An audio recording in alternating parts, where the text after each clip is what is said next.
All right, I will say good morning. Good morning. Let us begin. Begin by thanking all of our sponsors. To thank our Talmud Torah sponsors for the month of Kislev. Josh and Becca Friedman, for dedicating all the Shumer Drushos this month in relation of the yahrzeit of Josh's father, Yisrael Yehuda, Branav Chaim Raphael, for an aliyah for the neshamas of all of those who were murdered al Kiddush Hashem on Simchas Torah, and in the schus of a safe return for all of our hostages and Chayalim. Semia Malka Esterson, in memory of their parents, Hinda Bas Henech Ephraim, Yitzchok Leib Ben Aaron HaKohen, and Sarah Rachel Bas Baruch Avram. And the Pepper family, in memory of their brother and uncle, Yosef Pepper, Yosef David Ben Yaakov, Zichron Lebrach. We hope that in the merit of our Talmud Torah, all of the Neshama Slav and Aliyah and the families a Nechama. Also, a very special mazel tov to Ari and Shoshana Lerner on the birth of a granddaughter. Mazel tov, mazel tov. She was zocheh legad leTorah, ulechuppah, ulemaisim tobim. Mazel tov, mazel tov. Well, so with that, let us begin. We have a lot to do today. Did I mention a lot to do today? All right, so let us begin. So today's daf is Lamed Daled. We are picking up in Meretz Hashem from Lamed Gimel Amud Beis, and we left off with Amar Mar. Amar Mar, the two dots. The two dots, approximately 2, 4, 6, 8, 10, 12, 14, 15 lines up from the bottom. Amar Mar. So the Gemara is going ahead and starting from the Brisa, or continuing with the Brisa. So right? Tan Rabbanon? No, that must be wrong shir. No way I left off that. Really? Tan Rabbanon? All right, Tan Rabbanon. Okay, there goes my plan for today, but all right, that's good. Tan Rabbanon, two dots. Short time shehizik. So we'll say if a short time goes in and does damage, so the Gemara says, Ad shelo amad bidin. So we'll say, so now this is actually an interesting case. So now you have Reuven's shar went ahead and damaged Shimon's shar.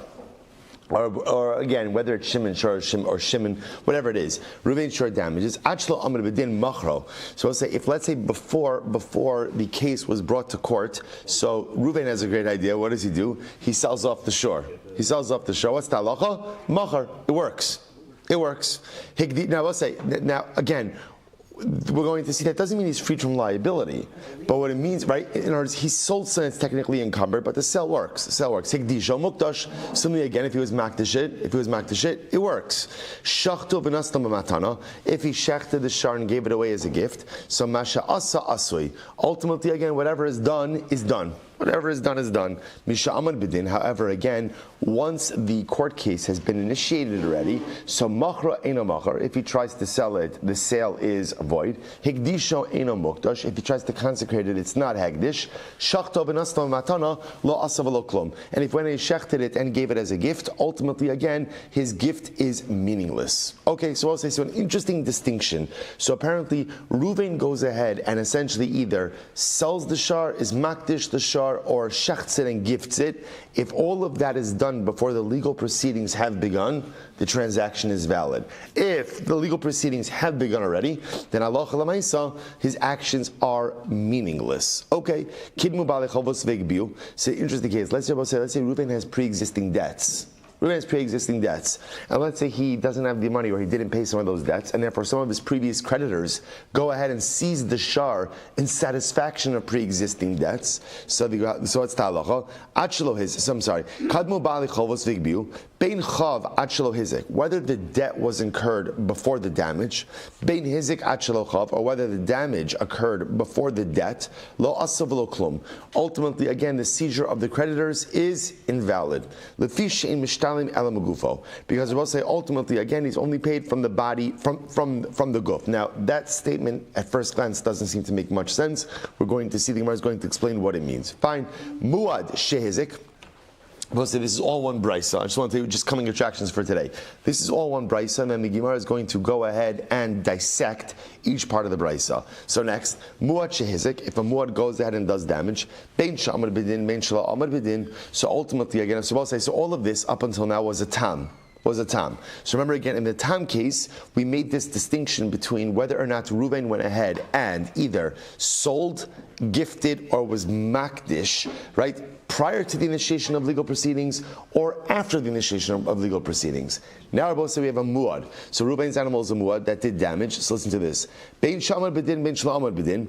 Whether legal proceedings were initiated or not, machro macher. If Reuben sold the animal, it works. Higdisho mukdash. If at the end of the day again it was makdish, it works. Shachto v'nasol matana. If he shechted and gave it away as a gift, masha asa asui. Ultimately, it's good. Suppose they say interesting. So apparently, in the case of muad, in the case of muad, the Brisa suggests whether legal proceedings were initiated or weren't initiated, whatever Reuven did works. He gifted it, it works. He makdish it, it works. He sold it, it works.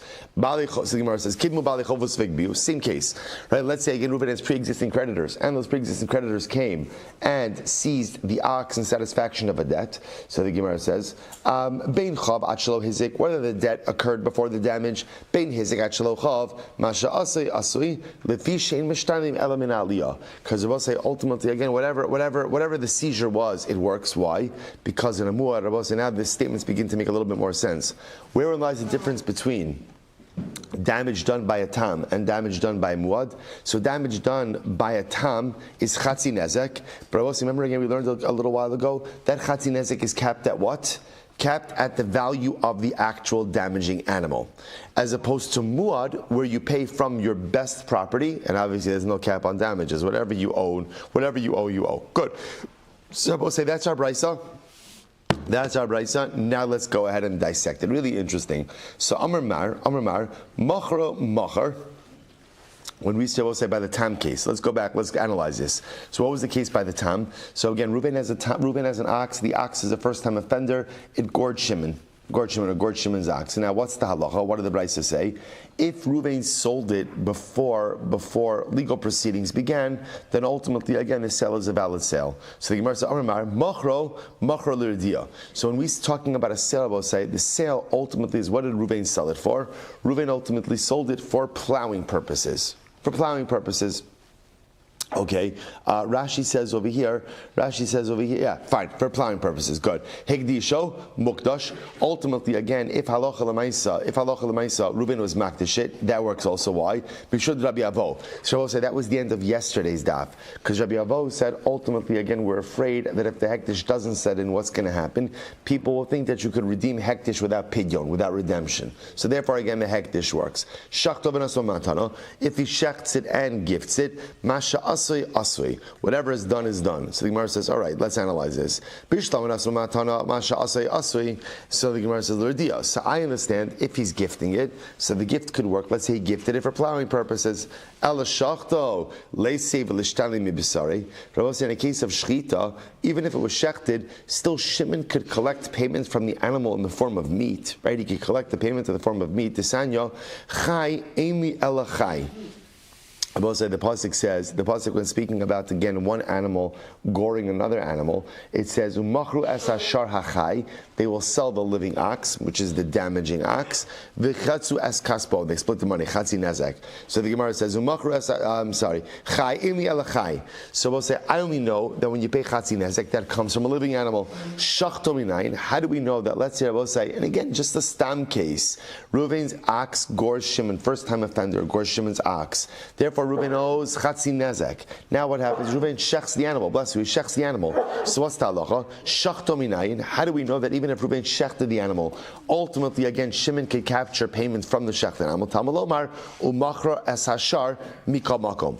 So the Gemara is asking over here, even if Reuven shechted it, why does shechting preclude Shimon from going ahead and getting repayment from the meat? So the Gemara says, Amar of Shizi lo nitzracha ella lepacha shchita. No. What we're talking about over here is the depreciation of the value of the animal as a result, ultimately, of shchita. In other words, obviously, a shechted animal is worth less than a living animal. Okay. Amar of Huna Yeshua. Zos Amaris teaches us hamazik shibudo shel chavero pater. So this actually gives rise to a very interesting idea, which the Gemara says as follows: if you go ahead and you damage something that your friend has an encumbrance on, right, thereby diminishing the value of the encumbered item, you're pater.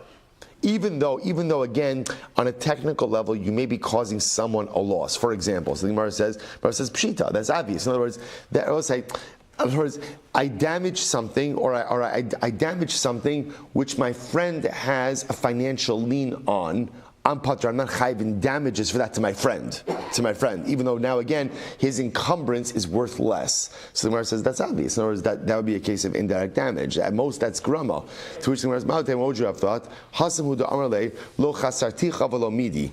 So in this case, I will say one could have said in the animal case, right? So Reuben could say to Shimon, "Listen, I know you have a claim against my animal because it damaged you, but Lamais didn't really diminish anything from you after all." The Gemara says, "Damarle zeka ba'almo hu deshak." The animal is the animal, right? The same ox is still here. The only thing I did is I took the breath out of the animal, so to speak. In other words, it was alive before, it's not alive now, but the mamashas, the body of the animal, is still the same. But maybe in general, one would be chayiv if they damage something which their fellow has an encumbrance on. Kamashmala, no. Kamashmala that halacha lamaisa. If you damage something that someone else has an encumbrance on, you are not chayiv. The Gemara says, "Hanami Rabba Amra." Rabba already said this. This is actually a case of listen to this. Amra Rabba Hasoriv shtarosav shel chavero pater. If you burn the loan documents of your friend, ultimately it's not going to be a friend for long, but you burn the loan documents of your friend, ultimately again, you are pater. You are pater. Now, what's the pshat with this? The Gemara says, now, what's the chap of that? A loan document by itself doesn't have a value, right? What does the loan document represent? It represents the ability to collect. So in other words, it represents the encumbrance. So if you go ahead and you damage the encumbrance of your friend, technically speaking, you're pater. So the Gemara says, we already learned this. What would you have thought? Because in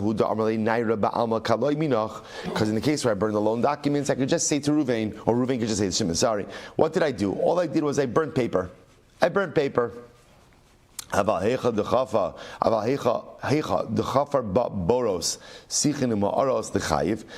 a case where there was perhaps actual physical damage, perhaps one should be chayiv. Kamash balon tahahacha kiman dechafer boros sichin ma'aros dami the kamer masha asui. So we'll say. So the point over here is you see from here that halacha lamaisa, if you damage something which your friend has a financial lien on, ultimately, again, you are not chayiv any damages for that. Where does that come out?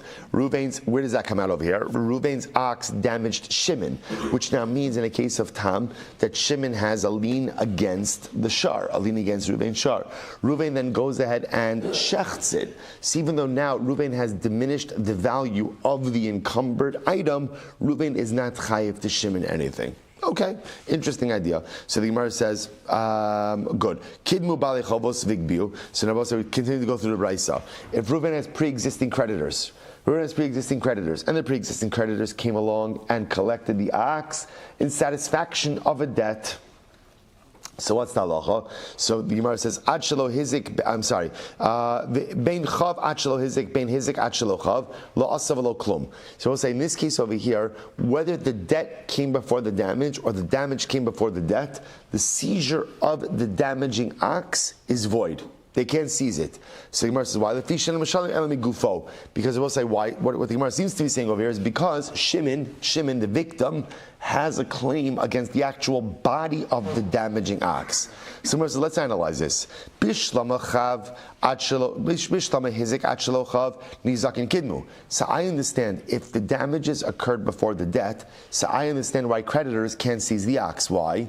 Because Shimon has a claim on the ox prior to the creditors. However, chav, aval chav achlo hizik, bal chov kadim. But I will say, if it's a case where the creditor went ahead and really preceded the damage, then why shouldn't the creditor be able to go ahead and seize the ox in satisfaction of his debt? After all, again, what? The creditor is a first position creditor. Remember, again, his debt preceded the damage. To which the Gemara says, good. Aval chav achlo hizik, bal chov kadim. Top of Lamed Dalet. Vafilu hizik ad shelo chav. I will say the truth is, even in a case ultimately again of the damages before the creditor, nevertheless bal chov kadim. Now we'll say now why. So ultimately again in general one could go ahead and say that the creditor takes the first position over damages. Shmamina, what do you see from here? Balchov Mu'ocher Shekadam V'Gava Mashegava Lo Gava. Both say what you see from here is something very interesting. What you learn from this brisa is the following: that Allah L'maisa, if a second position creditor seizes an asset, he jumps the line, the seizure is ineffective. In other words, one might have thought that although a second position creditor is entitled to assets only after first position creditors are paid, but one thought maybe if he just proactively jumped the line, maybe he should be entitled to keep that which he seized. Kamash Malan, he's not. So the Gemara says, Mashagava lo gava, the olam eimulacha, Mashagava gava. Maybe not. Maybe the halacha is that a second position creditor, if he had enough chutzpah and he went ahead and he grabbed the asset, maybe he's allowed to hold on to it. The shiny hasa, maybe this case is different. Why? The Amarle ilu gaba chava lo mina chava gavi. As well say, you could say that if the shar was with you, would I not have had the opportunity to go ahead and take that which was by? Look at Rashi. He says, "Ilu gaba chava tikvar govis le kodim shehizik." Right? If you had taken it, if you had taken possession of it, I would have been able to take it from you. The high tura, the askan mine mishtalamna. See, I say this case is a little bit different. Why is this case different? Because remember, by tam nezek, how much do you get paid? How much do you get paid? Chatzi nezek. And where do those damages come from? Remember, I will say they are from the goof of the damaging animal. So this is a different kind of encumbrance, right? As opposed to, let's say, other debts which may encumber property. Although remember, again, I will say the other piece to keep in mind over here is in general, when you have if you're a creditor and you have an encumbrance, generally your encumbrance only devolves upon generally real property, right? It's not usually metaltalin unless, of course, go back to yesterday's daf. I know we're doing a lot very quickly, I'm sorry. Unless, of course, right, we saw in yesterday's daf, when does an encumbrance devolve upon movable property? Apotiki, excellent, right, when it's identified. This type of damage, tam damage, is very unique because tam damage, the way it is positioned biblically, is that it's mina gufo. It's paid from the body of the damaging ox. So this is a different kind of lien, and therefore Allah L'maisa, that's why the brisa says, if another creditor comes and seizes the ox in satisfaction of a debt, here's the incredible chiddush: whether the debt preceded the damage or the debt didn't precede the damage, it doesn't matter. The seizure is ineffective. Why? Because L'maisa, the damaged party, in this case Shimon, has a different type of entitlement to this ox because his payment for damages, mamish, comes from the body of the ox. Incredible. Tanrabanan. Shashav Masayim. We'll say another case, another brisa. Shashav Masayim Shenagach Shashav Masayim. So let's listen to this. An ox, Reuven's ox, worth 200 zuz. Gor's, Shimon's ox that is worth 200 zuz. The chavabo b'chamishim zuz. So let's say, so now listen to this. And as a result of the damages, so right, and there were damages caused of 50 zuz. V'shavach v'amad al arba meo zuz. Now let's say, now what happened? After all of this happened, after all the appreciation happened, so let's say, so then halacha l'maisa, the oxen appreciated, right? The oxen appreciated, right? And now the ox ultimately again is worth. Rashi says over here, by the way, kichesh. Rashi says hanizak machmas hamaka benira achshav heziku gadol yoser mitrila b'shas hanezek. So we'll say, so now what ended up happening over here? Ox worth 200 zuz, injures another ox worth 200 zuz, and the damaged ox now depreciated ultimately again by 50 zuz. Fine. Now we'll say what happened. Now the ox appreciated va'amad al arba meos zuz. And now Baruch Hashem, now the ox is worth 400 zuz. Now watch this. Shil mole hiziko hayo omer al shmona meos zuz. Wow. Suppose to listen to this. So now the ox appreciated, it's worth 400 zuz. And had the ox not been injured, it would now be worth what? 800 zuz. Wow. Okay. So Rabbi says, so now obviously, what's the shaila? How are you assessing damages? Right? How are you assessing damages? So the Gemara says, no sin kishas hanezek. Okay, so what I say, the halacha is damages are assessed at the time that the damage occurred. In other words, we're going to see, it sounds kind of obvious, it's not obvious, because Rabbi said there are essentially 2 points in time where you could potentially assess damages. What are the 2 points in time?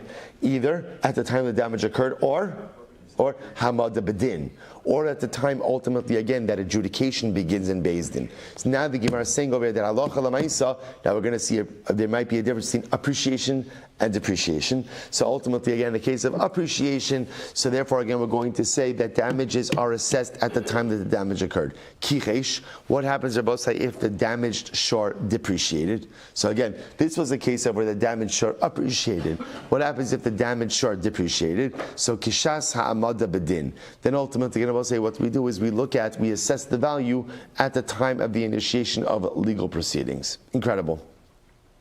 Shavach mazik. So we'll say what happens if the damaging animal went ahead and appreciated. So no sin lo kishas nezek. So ultimately again we assess damages like time the damage occurs. Kichesh, what happens if it depreciated? Kisha hamada bedin. Then again we look at the time ultimately again that the adjudication started, the legal proceedings started. Amar Mar, Shavach Mazik, if the damaging animal appreciated, no sin kishas hanezek. So we said before, if the damaging animal appreciated, so therefore again we assess damages at the time of the damage itself. Money, who is that? Rabbi Shmuel, Amar Bal Chofu. Because remember again, yesterday's daf, we had this discussion over here that in general, when a tam animal damages, what is the relationship of the two parties to the damaging animal? So remember again, this was a machlokas between Rabbi Shmuel and Rabbi Akiva. Rabbi Shmuel said that Ruvain owes Shimon money, but Shimon has no ownership interest in the animal itself. Rabbi Akiva says no, that Shimon actually owns what? 50% of the animal. So the Gemara says when we say, so whose opinion does this reflect? There's Rabbi Shmuel. Rabbi Shmuel is that Ruvain owes Shimon money. Vezuzi hu demasikle, he owes him money. As the Gemara says, Ema Seifa, yet look at the end. Kichesh, if the animal depreciated, Kishas hamada bedin. Then we take the value of the animal at the time of adjudication. We'll say Asan Rabbi Akiva. That goes according to Rabbi Akiva, the Amar Shutfininhu, who says that Ruvain and Shimon both what? Are both partners in the animal. To which the Gemara says, 1 second. So in one brisa, Reish Rabbi Shmuel v'Seif Rabbi Akiva. Again, I will say we generally don't like to do that, right? We generally don't like to go ahead and make in a brisa the Reish like one opinion, second like another opinion. Which the Gemara says, "Lo, kul Rabbi Akiva." No, in fact, it's all Rabbi Akiva. V'ha'amayaskinon. What's the case? Kishapitmo. Interesting. The case is where I will say Ruvain fattened his animal. Right? In other words, I will say that ultimately, again, the appreciation comes because of the effort that Ruvain put in. Right? So therefore, again, I will say it could be in that kind of case. Lemaisa, why should the damaged party share in the appreciation of the animal that was the direct result of the involvement of the owner of the animal? Kishapitmo. If that's the case where Ruvain's fattening up his own animal, look at the first part of the brisa. Shavach va'amar al daled meos zuz. If ultimately again the animal appreciated, now it's worth 400 zuz. No sin lo kishas hanezek. Ultimately again, he's paid in accordance again with the time of the damage, or at the time of the damage. Damages are assessed at the time the damage occurred. Ikishapitmo, ultimately again, if it's a case where he fattened up the animal, does this even need to be said? In other words, that's obvious.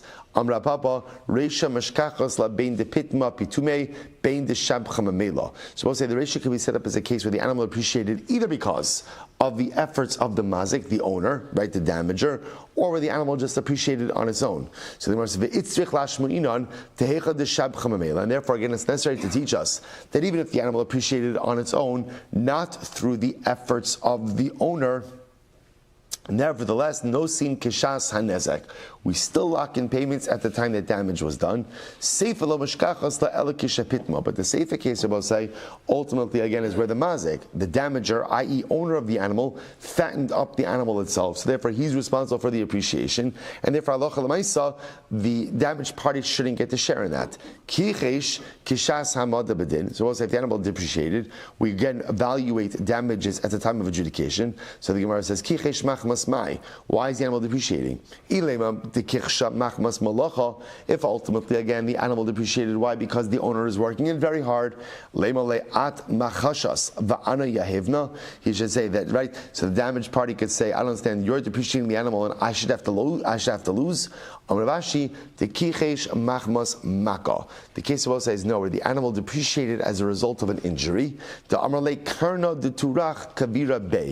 he could say ultimately again, literally literally, again, the horn of your animal is buried in mine. In other words, that the depreciation was a result, ultimately, again, of the injury. Incredible. So we'll say, so what do we come out with over here? So first of all, again, I will say we are still left with Machlokes Rabbi Shmuel and Rabbi Akiva, which, again, we're not going to resolve for now because this is going to be an ongoing Machlokes. That when you have tam damage, so ultimately, again, halacha l'maisa, what is the relationship between the two parties in the damaging animal? Rabbi Shmuel, damaged party owns no part of the damaging animal, he's just owed money. He's a creditor. Rabbi Akiva, no. The unique aspect of tam damage is that the damaged party becomes a 50% owner in the damaging animal. Keep that machlokes in mind because it is going to be ongoing. Next piece of osai to remember is that halacha l'maisa, what right does the owner of the damaging animal have after the damage occurred but before adjudication begins?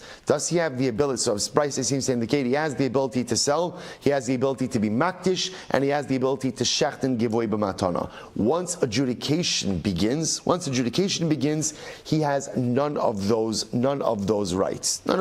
Obviously, even before adjudication, even if he goes ahead and sells it, shechts it, or gifts it, sells it, makdish it, shechts it, and gifts it, he's still going to be liable money. Creditors, whether the debt preceded damage or not, creditors can't seize this ox. Why can't they seize this ox? Because damaged party has a unique lien on it. Why? Because damaged party has a unique lien on the guf of the animal itself. Good. Mishnah. Shar shav masayim. Shnagach shar shav masayim. Was an interesting case over here. An ox that is worth 200 zuz gores another ox that's worth 200 zuz. So remember again, the oxen, Reuven's ox damages Shimon's ox, they're both worth the same exact amount of money. So I'll say, so now what happens? Let's say again it's a total loss, right? Total loss. So now Shimon's ox is dead. And ultimately again, the carcass of Shimon's ox is worth nothing. Because remember again, we've established that in cases of damage, remember again, damage is offset by what? The value of the damaged ox, the carcass. Because generally you can sell carcass for something that offsets the loss. Let's say in this case over here, total loss. Therefore, halacha l'maisa again, there's nothing to reclaim from the carcass. Was halacha, bless you. Amar Meir, al zen ne'amar, u'machras hashar achai, v'chatzu es kapo. Okay, so I'll say, so again, Rabbi Meir says this is the paradigmatic case of chatzi nezek. So what happens over here? You take the living ox, and essentially you sell it, and you split the money. And I will say that is chatzi nezek. Remember again, this is reflecting the opinion that Allah said that chatzi nezek is demei mazik. Remember again, we have this ongoing machlokes, which again keeps popping up. When we talk about chatzi nezek of what? Chatzi nezek of what? Is it half of the value of the damaged animal or half of the value of the damaging animal? So this obviously is going in the opinion, Rabbi is of the opinion that chatzi nezek is half the value of the damaging animal. So therefore, again, in this case where it's total loss, what do? You take the surviving animal, sell it off, and split the proceeds 50%. That's it. So the Gemara says, Rabbi Yehuda says, "V'chein halacha." I'm sorry. Amar le Rabbi Yehuda, "V'chein halacha kayamta umachras ashar achai v'chitzu eskapo." So Rabbi Yehuda says, "Fine, you fulfilled one halacha. What about the gam hameis yechetzun?" So I will say, what about the case of? Remember again, the pasuk also says that they split the carcass of the animal. So what do you do about that? Ve'ezu zeh. So the Gemara says ve'ezu zeh. So ve'ezeh zeh shar shav masayim shenagach shar shav masayim. So Rabbi Yehuda is just coming along to say there's another biblically paradigmatic case. What's this case? This is a shar. Reuven shar worth 200 zuz. Gor's Shimon shar worth 200 zuz. V'hanavela yafe chamishim. And let's say the carcass is worth 50 zuz. So I'll say, so now here's what I'm left with. I'm left with a damaging animal that's worth 200 zuz, and a carcass that's worth 50 zuz. So what's the halacha? Shezeh notol chatzi achai v'chatzi ames. V'zeh notol chatzi achai v'chatzi ames. So what's the halacha? Everything is halved. Right? So essentially you're selling off everything, and you're going to go ahead and each party takes 50% of the damaging live animal, and each party takes 50% of the carcass. Right? That's the paradigmatic case of chatzi nezek. Good. So let's analyze a bit. Says the Gemara Tana Rabbanon. So the Bryce says, "Shar shav masayim shnaga shar shav masayim." Right. So again, we'll say you have a shar. Reuven shar is worth 200 zuz. Goes ahead and damages Shimon shar that's worth 200 zuz. Right. And what's the halacha? Good. Shar shav masayim banavel yafach chamishim. And in this case, we'll say again, you have a carcass that is worth 50. So now Shimon shar, dead shar, is worth 50 zuz. So what's the halacha? Zeno to chatzi achai v'chatzi ameis. Zeno to chatzi achai v'chatzi ameis. Bizeu shara amar b'Torah div Rabbi Yehuda. So we'll say Rabbi Yehuda says the biblically paradigmatic case ultimately is where again, essentially you have two equal value shvarim that go ahead, right? Reuven shar injures Shimon shar and are dead. Now you have again a full 200 zuz shar, and they have a carcass worth 50 zuz. What do? Sell everything off, half everything. Rabbi Meir says no. Ein ze shar amar b'Torah. Suppose say, what they're arguing about over here is what is the biblically paradigmatic case. So Rabbi Meir says that is not the paradigm. What's the paradigm? Ela shar shav masayim shenagach shar shav masayim ve'ein hanavela yafek klum. The paradigmatic case, suppose say, is where there's total loss from the damaged party. Total loss. And therefore, again, what I'm left with over here is halacha l'maisa. Halacha l'maisa, all I'm left with is a damaging animal. That's all there is. So al zen na'amar umachra es hashar hachai b'chatzu es kapo. So what I'm left with over here is you take the living ox and you go ahead and you half it. So we'll say, so here's the problem. Rabbi Yehuda works very beautifully. Why does Rabbi Yehuda work very beautifully? Because the psukim seem to indicate that, right? The pasuk talks about two things. The pasuk talks about selling a living ox, which is the damaging ox, halving it, and then it says you also half the carcass. So Rabbi Yehuda's model makes a lot of sense. Sell off the living damaging ox, sell off the carcass, half everything. Rabbi Meir says, no, that's not the biblically paradigmatic case. The biblically paradigmatic case is a case of what? Where again, Reuven shar injures Shimon shar is dead. How much is Shimon's shar worth? How much is Shimon's shar? Say that 10 times fast, right? How much is Shimon's shar worth? How much is it worth? 0. Total loss. And what's the paradigmatic case of Chatzi Nezek? Sell off the living shar and they split it. The only problem with this is, Rabbi Meir, what do you do with the pasuk that says, Mani mekayim v'gamas hameis yechatzon? What do you do with the phrase that says they split the value of the carcass? The pasuk does say that. What do you do with that? To which the Gemara says, Pachas. The Gemara says, v'gamas hameis yechatzon, Pachas shepachso misa machtzin b'chai. So I'll say what it means is, look at Rashi for just a moment. Pacha shepechsu misa machzim b'chai kilomar nevela lo sheicha gabi mazeklal ela shomenes hanevela kama shepochsin damel achshav misha shayachai v'nosin lo mazik chatzia pachas. So I will say essentially, if there is a carcass, what we do is we look at the depreciation ultimately of a carcass. How much is a living animal worth compared to a carcass? And ultimately, again, the damager gives the victim that value in the value of the living animal. All right, let me say a little bit better. Look at Rashi once more. Literally, again, the depreciation that there is from a living animal, ultimately, again, to now a carcass, that amount is given to the victim, or is allocated to the victim in the value of the living animal. All right, a little bit better way to say it. Rashi says, Kilomar, let me read Rashi once more. Kilomar, nevela lo shaycha gabi mazik. Right, again, the damager generally has nothing to do with the carcass of the animal. Ela shamenes hanavela kama poksin dame achshav. We look at an avela. How much less is an avela worth? Misha shahayachai, from the time, right? So in other words, we look, a living animal is worth X, right? A carcass is worth X minus Y. We take that differential. And what happens? V'nosin lo mazik chatzia pachas. We take that amount. The mazik, the damager, gives the victim half of that, because it's chatzi nezek. And again, he allocates that value where? In the value of the living animal. So we'll say, so it's interesting to notice as follows. When we say that they sell off the living animal and everybody gets half, it's not totally true. What happens? We start off with half, right? But then the damager gives up from his half what? the amount, the difference in value between a living animal and a carcass. That amount is then allocated ultimately again to the damaged party. Very interesting. So we'll say, this is really like a shtickle riveting, no? I'm saying like it's fascinating. So here's the good news. The good news is the victim is going to be, remember, I should take it back. I was going to say the victim is going to be made whole, but that's not true. Why is that not true? Why is that not true? Remember, this is Chatzi Nezek. So in Chatzi Nezek, remember, we'll say everybody's losing, right? Everybody's losing in Chatzi Nezek. So we'll say, so Lamaisa, but what is happening over here is as follows.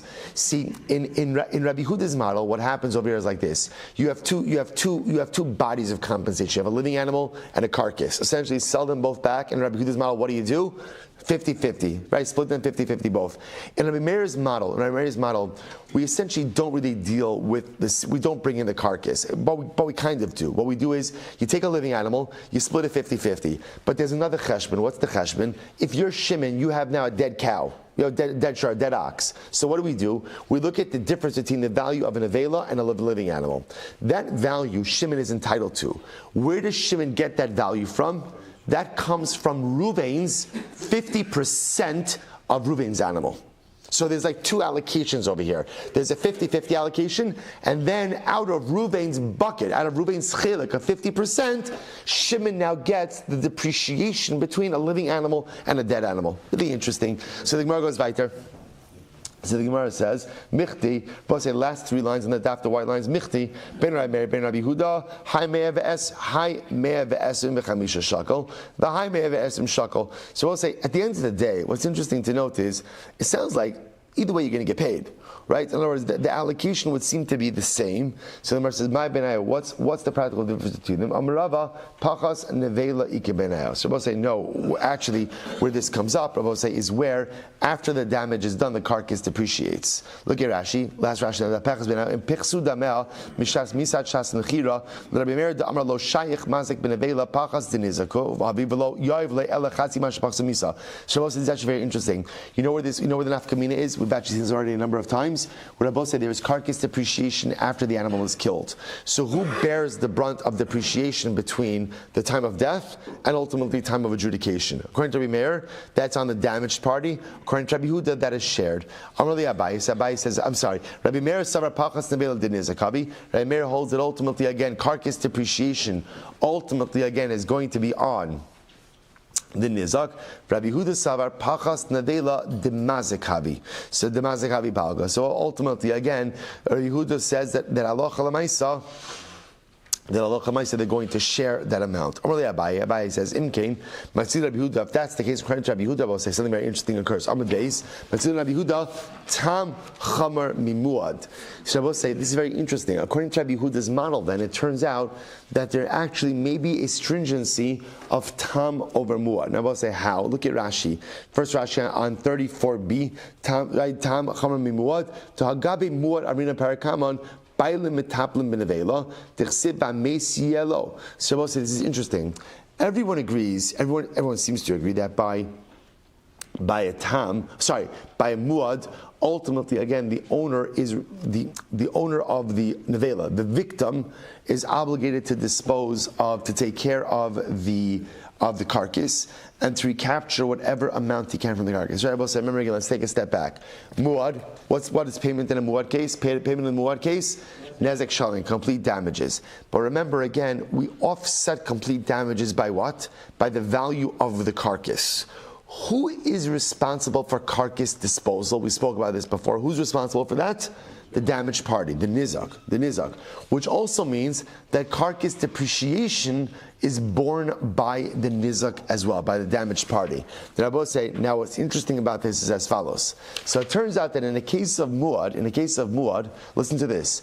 The damaged party is responsible to dispose of the carcass and recapture the money from carcass, and carcass depreciation is solely borne by the damaged party. Yet, according to Rabbi Huda, by Tam, it sounds like, again, carcass depreciation is borne by both of them, which then sounds like that there is a stringency that Tam has over Muad. How fascinating is that? So the Gemara says, so maybe you'll say, yeah, maybe there is. maybe there is an element in which tam is going to be more chamer than muad.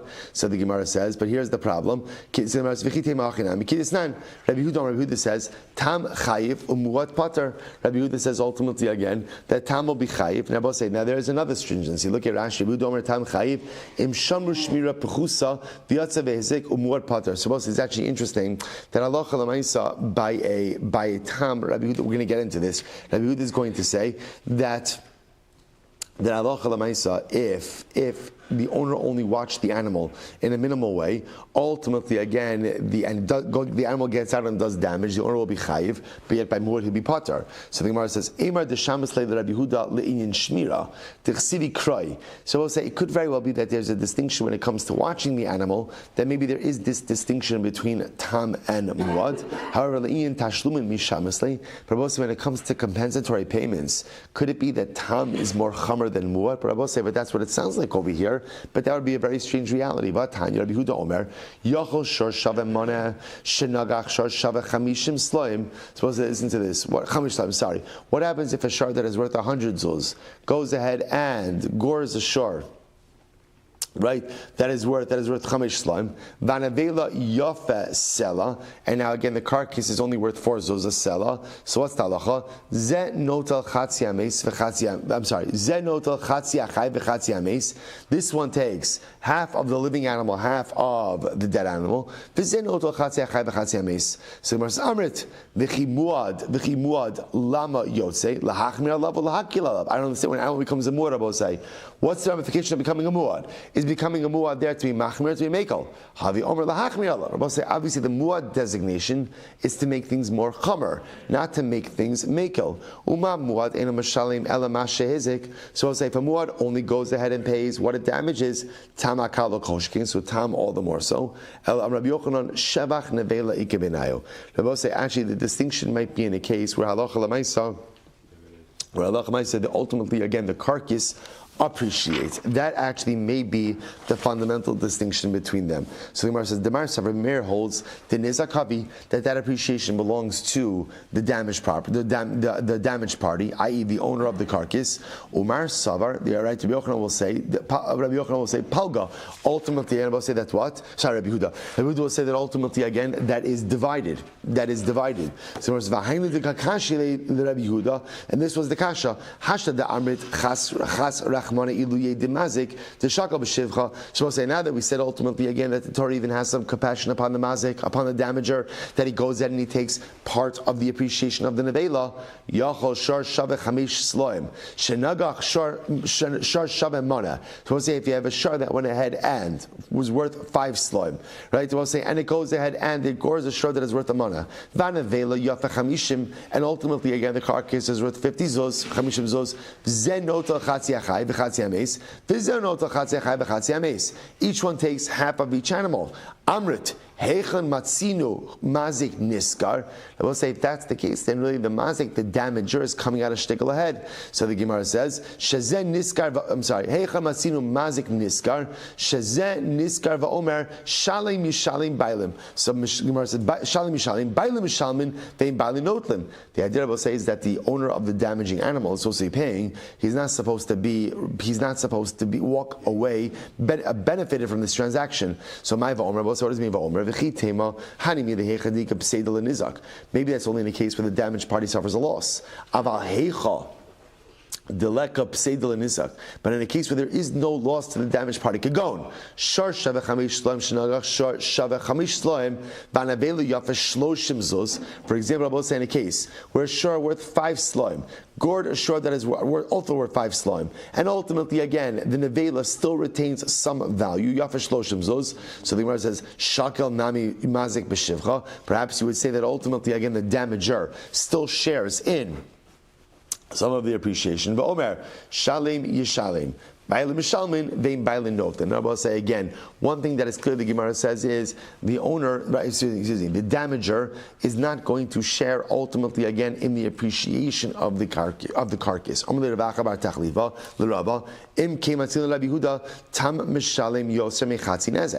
Here's the problem. The way this is set up then is that it could turn out that a tam would actually pay more than chatzi nezek in a particular case of appreciation. To which the Gemara says, "Torah amra umachra es hashar hachai v'chitzu es kapo." But yet the Torah itself says that lamaisa they will sell the living shore, right, and go ahead and split the money. So chatzi nezek. So the Gemara says, "Isli Rabbi Yehuda pach." So the Gemara says, "Umachres." Sorry, Torah amra umachra es hashar hachai v'chitzu es kapo. Isli Rabbi Yehuda pacha shepich samisa machzin. So we'll say, where does he learn out ultimately again that even halacha l'maisa, you go ahead and you split the depreciation. So that comes from that phrase, v'games hamesiach. So both say that's the same drush in Amud Aleph. Rabbi Yehuda used that before to teach us that halacha l'maisa, you split the living animal and the dead animal. Imkein nichtov kra ve'es hames. If that's the case, the pasuk could have just said ve'es hames. My v'gam. Both say, what does it mean when it says v'gam? Shma min atarti. That comes to include both drushes. Okay, let's say I know we went a little bit fast, but let me say again. So what are we emerging with from here? So I will say, so just to point out over here, what's fascinating and what I want you to take from this sugya, I will say, is a fundamental machlokes, ultimately again in how we are structuring the paradigmatic case of chatzi nezek. That's what's coming out of here. And it's a machlokes ultimately again of Rabbi Meir and Rabbi Yehuda. In Rabbi Yehuda's case, the paradigmatic case of chatzi nezek is you have animals, just to keep it easy, you have animals of the same value, right? Reuben's animal damages Shimon, and Rabbi will say there are two pockets or two buckets of payment. What are they? The living animal, which is the damaged animal, and the carcass. What does chatzi nezek say? Sell them both off, and split both. That Rabbi Yehuda says is the paradigmatic case of chatzi nezek. Rabbi Meir is saying no, that's not the paradigmatic case of chatzi nezek. What's the paradigmatic case of chatzi nezek? Ultimately, again, total loss. Reuven's shar kills Shimon. There's no right carcass is worth 0. So what do? You take the living animal. What do? You sell it off and 50-50. Rabbi Meir. So what do you do with the phrase? The Torah, however, Torah itself says that what? You take the carcass. What do you do with the carcass? You split it. So Rabbi says, so according to Rabbi Meir, ultimately again, what is meis yachtzun? What does that come to teach us? What is that for? That's talking about Rabbi say that remember there is still a carcass. A carcass, right now, there's always a carcass, right? I will say, and a carcass is always what? Worth something. So where does that come in? I'll tell you where that comes in. Or according to Rabbi Meir, where does that come in? What we do is we look at that amount. So we'll say, essentially, according to Rabbi Meir, here's what you have. You take the living animal, split it. Reuven gets 50%, Shimon gets 50%. Okay, done. Now, Chelik Beis, what do? We take Shimon's carcass. Not Shimon's carcass, Shimon Shar's carcass. And I will say, what do we look at? How much is it worth now? How much was it worth? We have that differential. Where does that payment come from? It comes from Reuven's 50%. From Reuven's 50%. So we'll say, so that's what I want you to take out of the sugya. Fundamental machlokes, ultimately again, how we view the paradigmatic case, ultimately again of chatzi nezek. Now I will say what you also see over here, and again we're going to come back, we're going to see this halacha l'maisa a little bit later on as well. We also see, I will say, what happens with carcass appreciation or depreciation. So here's what we know. When a carcass, so I will say, so first of all, one other piece that's important is in terms of disposition of the carcass, is that the right term? Right? Disposition of the carcass. So remember again, I will say, it is clear, everyone agrees that lamaisa on a muad, so the owner of the carcass is obligated to take care of the carcass. Right? By muad, he's obligated, and because he's obligated, therefore again, any appreciation or depreciation of the carcass solely is borne by the damaged party. What we also see, I will say, is when there is carcass appreciation or depreciation in a case of tam. That's where there's a machlokes. So just keep that filed. Machlokes, carcass appreciation or depreciation by tam. We haven't resolved that yet. We'll see what happens next. We'll say Mishnah. Let's get in one more Mishnah. Says the Mishnah. I'll have to do today. Yesh chay is great Mishnah actually. Yesh chayiv al ma'aseh sharo patra ma'aseh atzmo. We'll say there are some times where you are chayiv for what your shar does, but yet if you did the same case, you'd be pater. Okay, right? You say this actually be pater. So the Gemara says al ma'aser sharo v'chayiv al ma'aser atzmo. Right? I'm sorry. Just the opposite. Pater al ma'aser sharo v'chayiv al ma'aser atzmo. And then there are other times where if your shor did something, you're pater, but ultimately again you would be chayiv for the same action. Let's get an example. It's Ketzad sharo shabiesh p'tura pater. And we'll say, let's say my shar humiliated someone. Now what does that mean? My shar injured someone in a way that caused humiliation. So we'll say, so what's the halacha? What's the halacha? Pater. Remember again, we'll say, there's no boshes by a shar. Right? Why is there no boshes by a shar? Because boshes requires mazid. Right? Mazid, carvel mazid. V'hu shebiyesh chayiv. Yet if I embarrass someone, if I injured someone in a way that causes humiliation, right, and it was intentional, I am chayiv boshes. Next, shorosh hasimas ein avdo ve'epel sheno pater. We'll say if my shar goes ahead and injures an eved. Let's say my shar gars my eved kinani. And then we'll say, what's the halacha? If you blind the eye or knock out the tooth of your Evet Kanani, what happens? He goes free. So let's say my shar injures my Evet Kanani. So what's the halacha? Pater. So we'll say, so pater, meaning I will say that ultimately, right? So if my shar goes in and injures my eved, so ultimately again there's no liability, and obviously the eved doesn't go free. Yet I will say if I go ahead and knock out the eye or the tooth of my eved, there's liability and there's also emancipation. So let's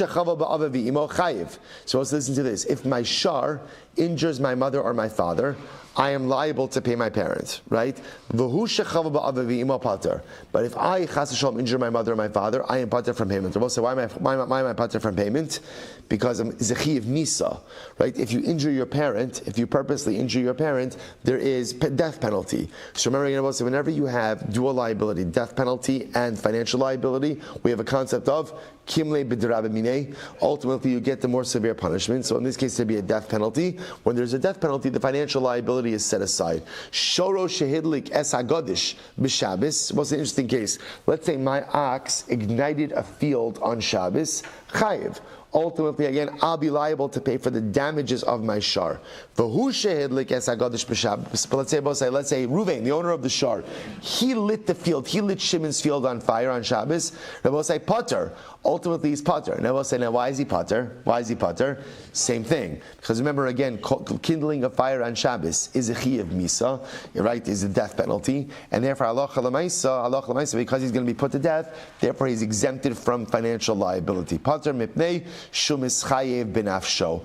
Ultimately, I will say he's going to be pater. Why? Because l'maisa, he has gone ahead and he is liable to a death penalty. So Rabbi says, it's just an interesting idea.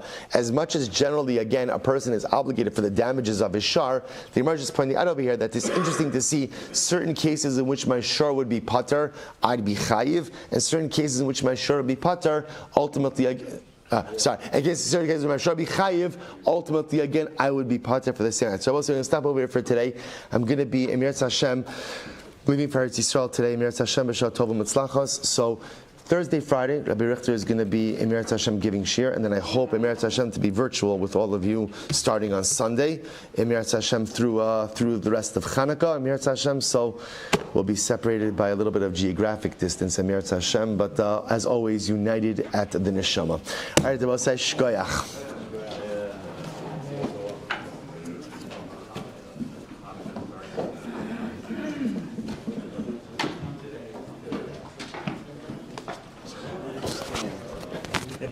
Dispose of the animal, that costs money.